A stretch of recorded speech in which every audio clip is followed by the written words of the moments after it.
At first I was going to title this video, Deathloop, the game I love to hate to love. But then I put some more thought into it and that just wasn't catchy enough. But after 50 plus hours of gameplay, that just wasn't true anymore since I loved the game and the few things that did annoy me ended up growing on me. This won't be so much a review as it is just a summary of why I think Deathloop is a ton of fun. I will also break down the definitive reason the critical and user scores aren't quite the same.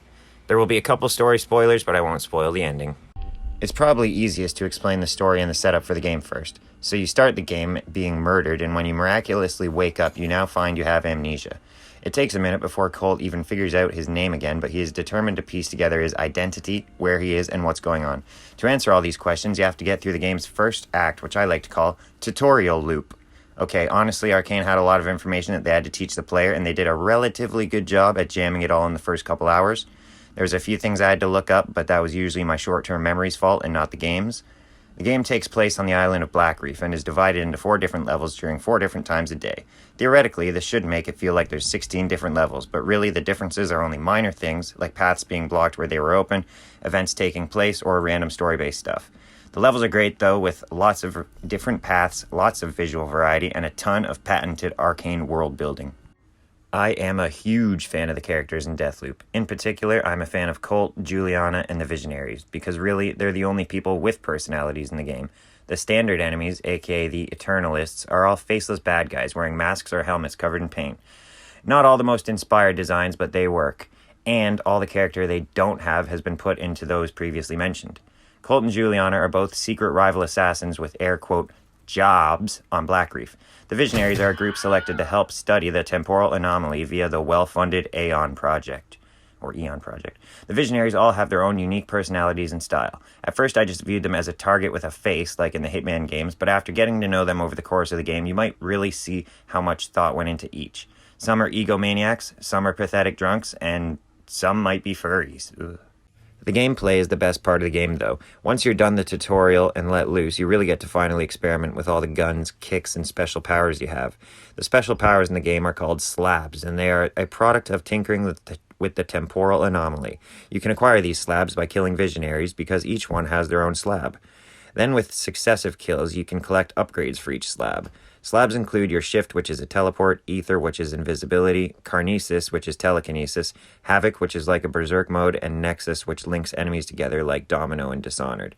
All of these powers are fun as hell, and combined with the stuff you can already do in-game, plus different upgrades, it gives you hundreds of ways to kill your enemies.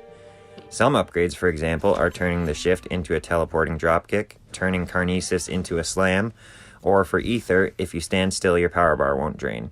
The guns in Deathloop are very creative and feel so good to use.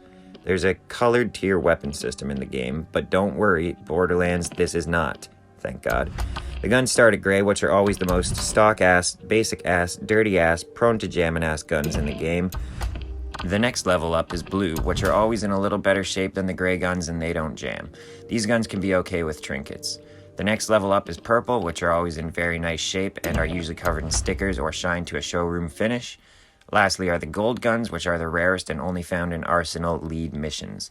These guns are the wackiest in the game, but are also some of the best and most fun, so definitely try to make sure and track all those down ASAP. I really like how they have different models/skins for different guns, and you can basically tell what level the gun is by how fancy or dirty it looks. It's a nice visual touch that most developers just skip and ignore. Every gun can be outfitted with trinkets, aka upgrades for the gun. Things like fast reload, tighter spread, long-range effectiveness, and even some more crazy ones too, like some that have delayed explosions or ones that tag enemies and leech health. Apart from the guns and powers, you'll find many ways to kill people in the game, including but not limited to grenades, machetes, kicks, and the environment itself.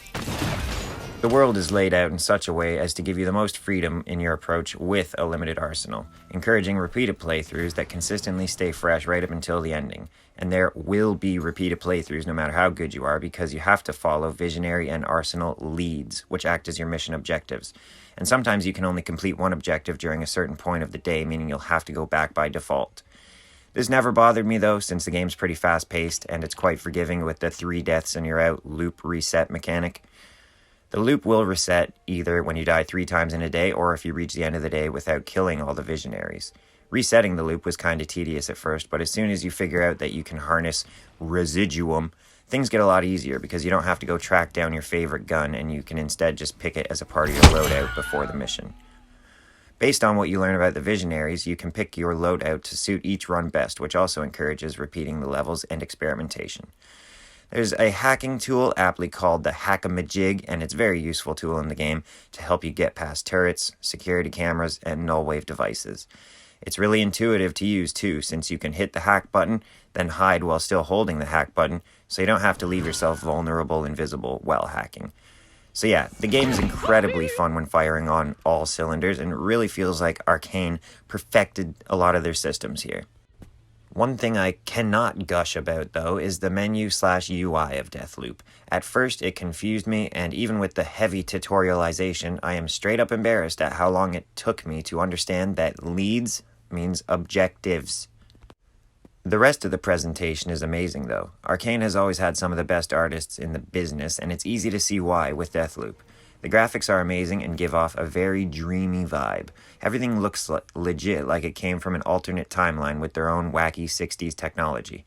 These beautiful graphics come to us courtesy of Arkane's own Void engine, which is the same engine used on Dishonored 2 and Death of the Outsider. Except here, the game runs immaculately, which automatically makes it a step up from the previous game's performance. In fact, there's 4 performance settings here that help prioritize either the frame rate, the fidelity, the ray tracing, or the 120 FPS mode. I just used the performance mode and never ran into any slowdown. The art direction in the game is fantastic too, showing that Arkane knows how to produce more than just plague-ridden streets and space dungeons. In Black Reef, you'll run into all sorts of wacky buildings with abstract art, funky-themed bars, and mysterious old industrial designs. It's all beautiful and makes for a fun setting with great photo mode potential.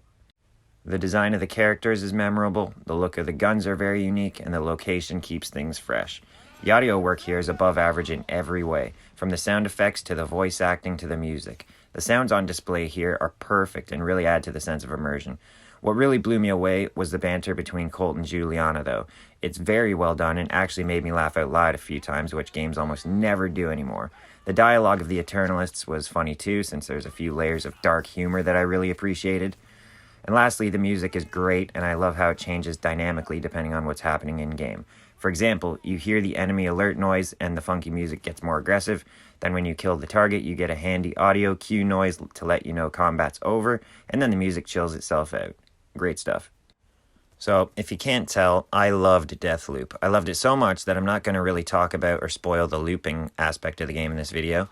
It confused me at first, but as soon as I figured out what was going on, I was addicted to the game, trying to find every lead and collect every possible trinket or upgrade I could. Once I beat it, I was satisfied, and it's fun to just jump back into levels to try to kill your target in different ways or do self-imposed challenge runs. And lastly, the definitive reason between the difference in the critic and user score is that the critics, your IGNs and your GameSpots who get the game early, they got the game, they played the game, they didn't 100% the game, so they didn't understand the game. So, in an effort to look smart, they slapped a 10 on it, and it's easier to be criticized for loving something than criticized for being stupid, so that's why they did it.